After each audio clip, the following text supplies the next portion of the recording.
Assalamualaikum warahmatullahi wabarakatuh. Siswa-siswaku yang baik hati, kali ini kita bertemu kembali dalam mata pelajaran PAI dan Budi Pekerti.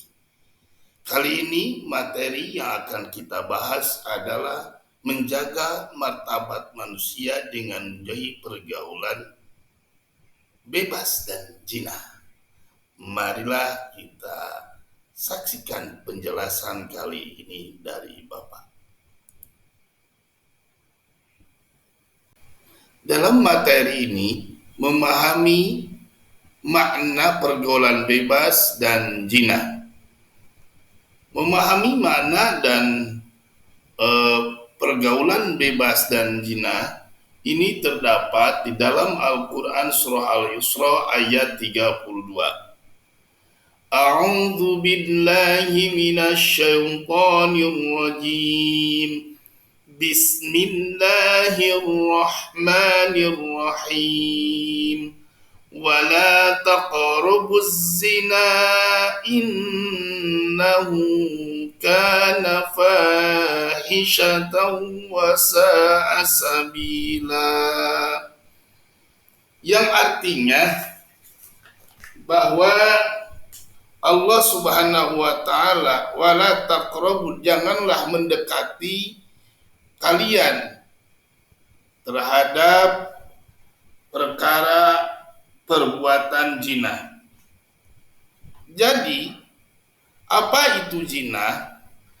Zina atau pengertian zina secara bahasa berasal dari kata jana yajinu, yaitu hubungan badan antara laki-laki dan perempuan yang sudah balik tanpa adanya ikatan pernikahan yang sah sesuai dengan tuntunan agama Islam.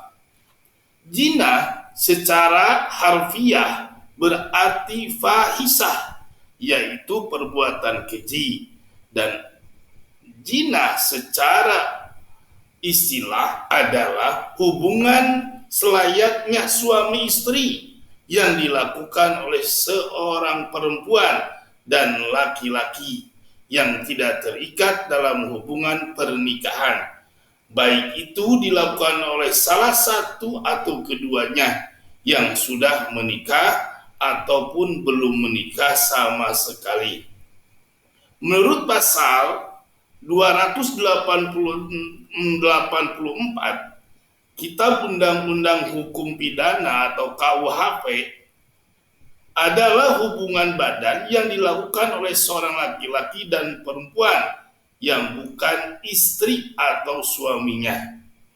Nah, itulah definisi dari pengertian perbuatan zina. Selanjutnya yang kedua adalah hukum perbuatan zina. Perbuatan zina ini sangat dibenci oleh Allah Subhanahu wa taala. Bahkan sepakat para ulama telah mengatakan bahwa hukum perbuatan zina adalah haram, sebagaimana dalam Al-Quran surah ayat 32. Selanjutnya, perbuatan zina yang intinya adalah mendekati.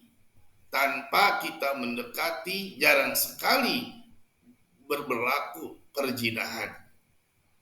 Oleh sebab itu, sebagai siswa dan siswi, alangkah diharapkan untuk bisa menjauhi perbuatan zina atau mendekati perbuatan zina. Dengan demikian, larangan ini mendekati zina mengandung peringatan agar tidak terjerumus. Jadi siswa dan siswi supaya tidak terjerumus ya, ataupun orang lain, ya, atau masyarakat. Nah, dalam suatu yang berpotensi mengantarkan kepada langkah untuk melakukannya, sebagaimana sebuah perumpamaan. Barang siapa yang berada di sekeliling suatu jurang, ia dikhawatirkan akan terjebak ke dalamnya. Nah, demikian juga dengan mendekati perbuatan zina, dikhawatirkan akan membawa seseorang benar-benar melakukannya. Adapun terhadap perilaku selain perbuatan zina yang tidak memiliki rangsangan yang kuat untuk melakukannya, maka biasanya larangan tersebut langsung tertuju kepada perilaku atau pelaku orang tersebut, bukanlah larangan mendekatinya. Ya, jadi untuk siswa diharapkan bisa berjauhan, bisa melaksanakan agar menjauhi terhadap perbuatan-perbuatan yang mendekati terhadap perzinahan. Selanjutnya yang ketiga, hukuman bagi pelaku perbuatan zina. Ini sudah terjadi, pelaku perbuatan zina, ya, baik itu sudah hamil ataupun belum hamil, tetap hukuman bagi pelaku perbuatan zina itu harus ditegakkan. Nah, hukum bagi pelaku perbuatan zina, sebelum itu kita harus tahu hukum untuk membuat perbuatan zina muhson. Apa itu muhson? Muhson itu adalah seseorang yang sudah menikah atau sedang dalam pertikahan. Maksudnya yang sudah menikah itu atau yang berumah tangga, gitu ya. Maka melakukan itu disebut dengan muhson apabila melakukan perzinahan, melakukan hubungan sesuai seperti suami istri. Nah, maka hukumannya adalah diranjam sampai dengan meninggal dunia. Nah, selanjutnya untuk kedua, hukuman bagi para pelaku perbuatan zina ada yang disebut dengan ghair muhson.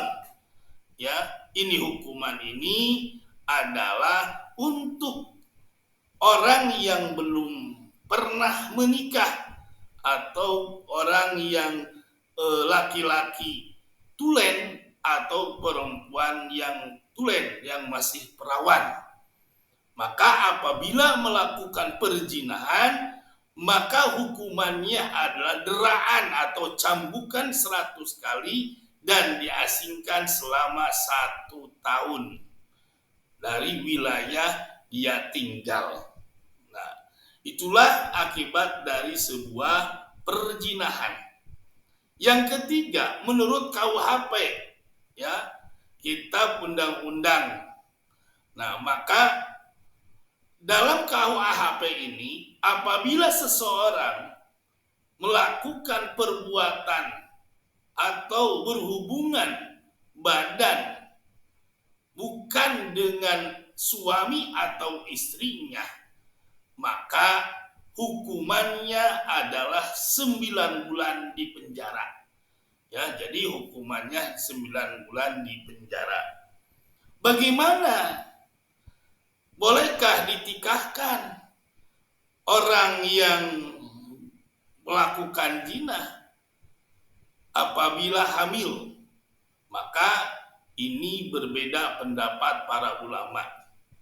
Ya, ada yang laksanakan dulu bagi laki-laki, misal contoh laki-laki karena ini dia misal muhson, maka langsung saja dicambuk atau maksudnya diranjam, ya, dikisos, diranjam sampai dengan meninggal dunia. Apa itu ranjam? Yaitu dilempari batu sampai dengan meninggal dunia. Itu adalah hukuman dari para pelaku. Untuk wanita, maka ditangguhkan dulu. Yang pertama, sampai dia melahirkan. Yang kedua, sampai dia menyusui selama 2 tahun. Maka pelaksanaan kisos, pelaksanakan hukum ranjam dilaksanakan ini dalam pandangan hukum Islam. Yang kedua, yaitu bagaimana yang masih perawan, yang masih gadis, atau yang belum pernah menikah melakukan perzinahan.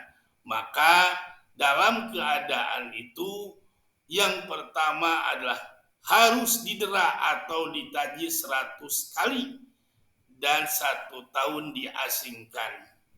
Nah, bagaimana kalau misal bagi perempuannya, kan kadang-kala ada yang ditikahkan, maka para ulama berbeda pendapat.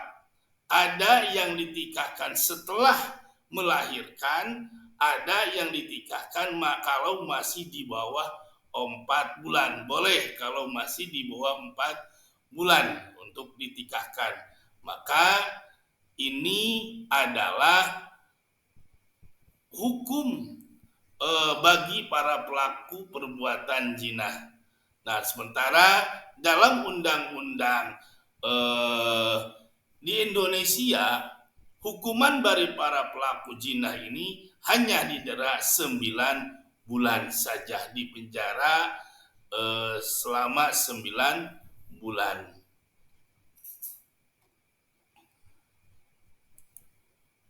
Oke, sampai di sanalah materi tentang masalah pergaulan bebas dan zina.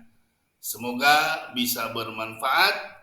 Terima kasih sudah menyimak, dan Bapak pesan kepada siswa dan siswi supaya kalian bisa menjauhi perbuatan-perbuatan yang mendekati zina, karena zina adalah efek akibat dari kita mendekati. Demikian, terima kasih. Assalamualaikum warahmatullahi wabarakatuh.